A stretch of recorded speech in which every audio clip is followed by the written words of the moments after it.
Olá pessoal do canal Professor Adalberto Pessoa. Eu estou aqui hoje para falar sobre a criminalização da homotransfobia, tá? Quero falar um pouquinho sobre esse assunto, um assunto polêmico, muita gente tem debatido sobre esse assunto, então eu estou aqui para dar a minha opinião. Esse vídeo é um vídeo opinativo, eu vou falar um pouco sobre esse assunto. Como sempre, eu dei uma pesquisada, procurei ver o que algumas personalidades, formadoras de opinião estão falando sobre esse assunto. Então eu também vou trazer algumas referências, Eu já tenho minha opinião formada sobre esse assunto, mas eu sempre, quando eu vou falar de qualquer assunto, eu faço uma pesquisa antes. Eu já adianto que quando eu faço essa pesquisa, eu encontro alguns influenciadores de opinião falando sobre criminalização da homofobia. Em alguns outros lugares eu encontro criminalização da homotransfobia. Eu próprio prefiro o termo criminalização da LGBTfobia, tá? Que eu acho que seria um termo mais amplo. Mas o que eu percebi é que o pessoal usa mais o termo criminalização da homotransfobia, tá? Para mim isso é importante, esses termos, tá, gente? Definir bem esses termos. O que seria mais amplo para mim seria a tipificação do crime de LGBTfobia. Mas tudo bem. Um dos pontos que eu acho importante tá trazendo aqui nesse vídeo é a opinião da própria comunidade LGBT, Eu faço parte de vários grupos LGBTs, tá? Principalmente no WhatsApp. Já participei de eventos presenciais, trabalho com a comunidade LGBT de maneira presencial também como psicólogo, Eu atendo essa comunidade.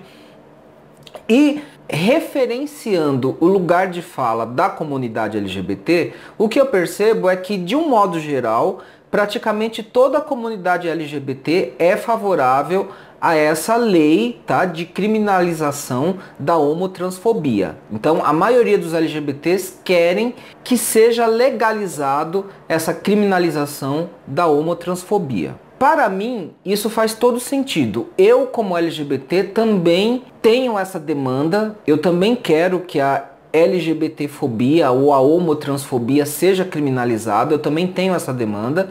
E eu vou explicar o porquê agora. Esse é um assunto que afeta muitos LGBTs, A comunidade LGBT, ela é formada por um público que é vulnerável a crimes muito graves, crimes muito intensos, muito violentos contra os LGBTs, contra os gays, contra as pessoas trans. E também as lésbicas e bissexuais, que na minha opinião também estão dentro desse bojo.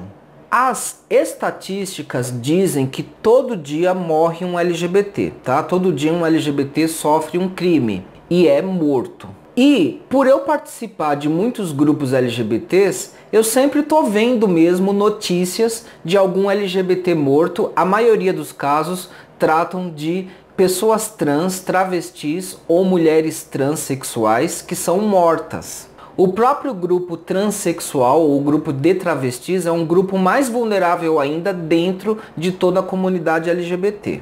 E quando a comunidade LGBT fica sabendo de algum crime assim e veicula a informação, transmite a notícia para a informação da comunidade geral, eu percebo que a comunidade fica muito angustiada.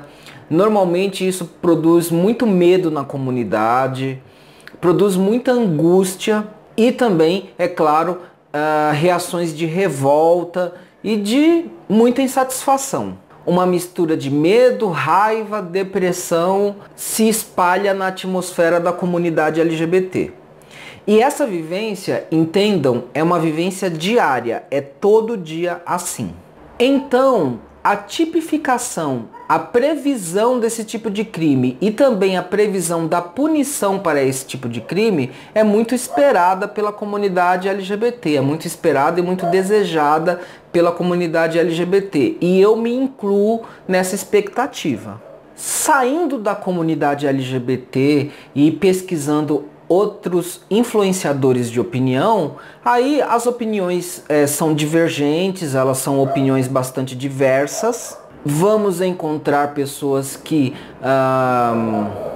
apoiam a criminalização da homotransfobia, apoiam de maneira total ou apoiam com reservas ou com ressalvas, e tem pessoas que são contra. Eu vou debater alguns argumentos aqui. Um dos argumentos que eu encontrei contra a criminalização da homotransfobia é o argumento de que a lei por si só não vai resolver o problema. E aí a pessoa conclui então que não precisaria ter a lei, né?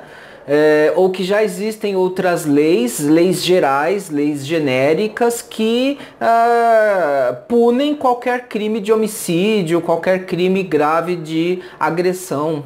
Só que o que eu vou dizer para vocês é o seguinte: cada um dos crimes voltados contra a identidade, tá? Quando a gente fala, por exemplo, de LGBTs, quando a gente fala de racismo, quando a gente fala de feminismo, nós estamos falando de pautas identitárias. Então, o crime contra a mulher, o crime contra o negro, o crime contra LGBTs é um crime motivado por ódio e intolerância a um determinado tipo de identidade, né?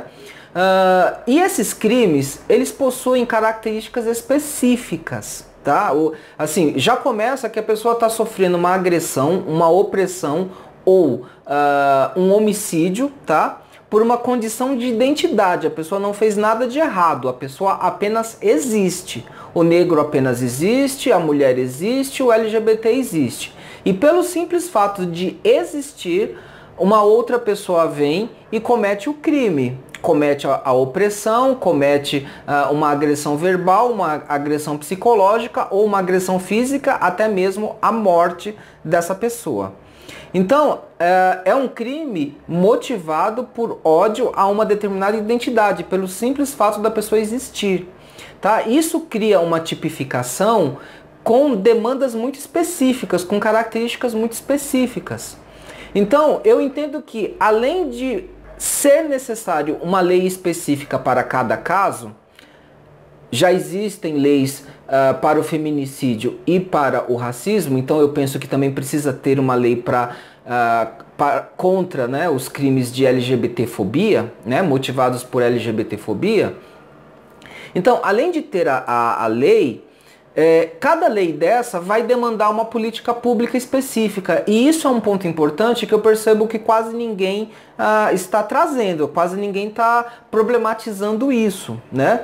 Então, uma lei específica contra crimes de LGBTfobia, ela vai demandar políticas públicas específicas que precisam ser feitas para esse grupo, né?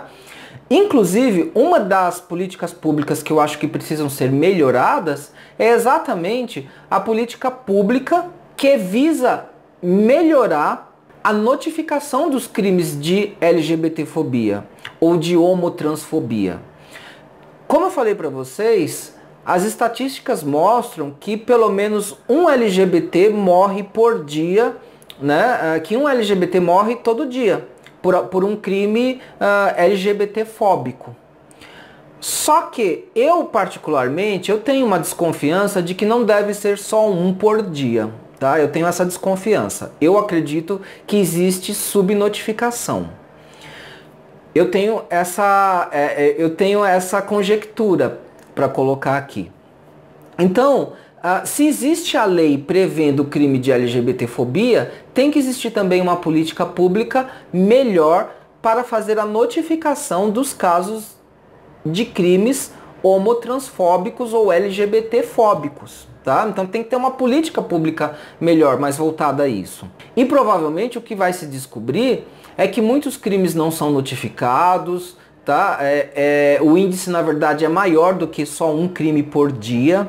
Tá? Um crime por dia já faz o Brasil ser o país que mais mata LGBTs no planeta Terra, tá? No mundo. Mas eu acredito que seja mais do que um crime por dia. Eu acredito que seja mais e existe subnotificação. No caso das mulheres, tá? Que aí você tem o crime de feminicídio, uma demanda que as mulheres possuem é pela criação de delegacias das mulheres, delegacia de mulheres. Aqui em São Paulo eu estou ciente de que o atual governador do estado de São Paulo, ele vetou uma proposta de lei para que tenha delegacias para mulheres, né? Delegacias de combate ao crime contra mulheres por 24 horas. E isso é uma demanda das mulheres. Eu estou citando aqui o caso das mulheres para exemplificar que cada grupo, seja mulher, negro ou LGBT, tem suas demandas específicas de políticas públicas. Então, um projeto de lei de criminalização, ele pode suscitar, ele pode engendrar esse trabalho de elaboração de políticas públicas específicas. Mas existem ainda outros fatores a serem considerados.